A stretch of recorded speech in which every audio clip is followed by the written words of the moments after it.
Alright, so this is a Polaris Indy Trail. 488, I believe. Let's see, make sure the year here. 1994, looks like. 93 build date, 94 model year. Pretty clean overall. The seat is actually really good condition yet, nice and soft material-wise. Up here, it's getting a bit crispy. So that's the only real damage to the seat.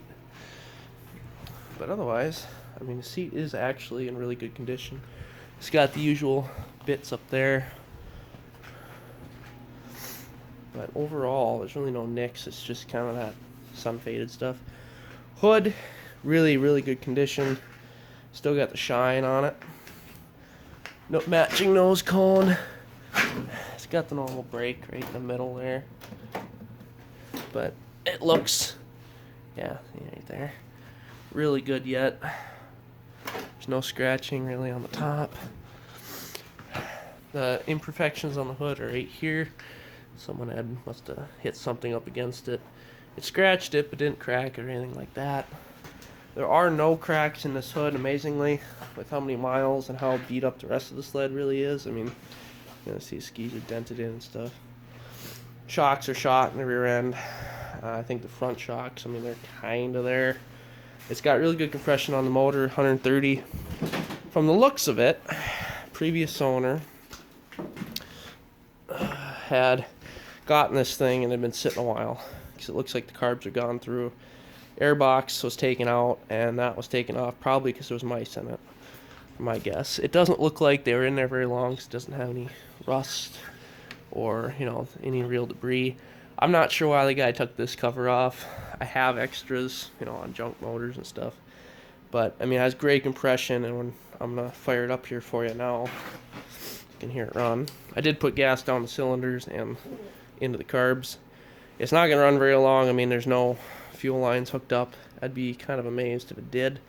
Hopefully not, because I have no control over it.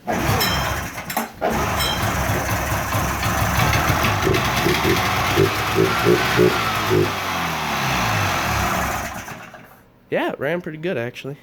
Like, those are the throttle cables, so I just kind of shoved my finger in there and lifted her.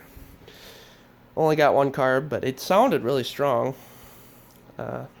It did try to go forward, so that engaged right around 35 like it should. So the clutch is really good condition. Chain case, I guess you check the oil quick. There's no real way to know. Yeah, that's pretty good oil yet. So obviously ignition system's all good. Smoke pretty good, but I use 2-stroke for putting gas down the cylinders, so it won't mean much. Yeah, I mean, that clutch is pretty much mint yet. Can't really push it in too far with that belt on there, but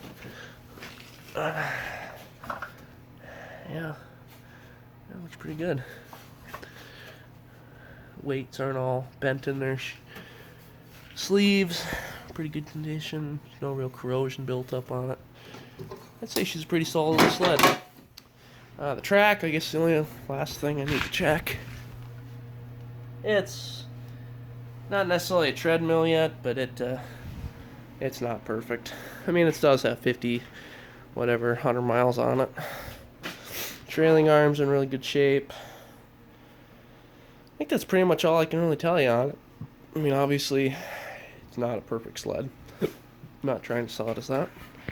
But for being the age and kind of how everything else is taken care of the last owner or so, it's not bad. There you go. The brakes do function, actually. Really strong. 5360 is what she made it to before she was ripped down. Other than that, not really much else I could tell you. So if you have any questions, you can throw them in the comments. Otherwise, have a good day.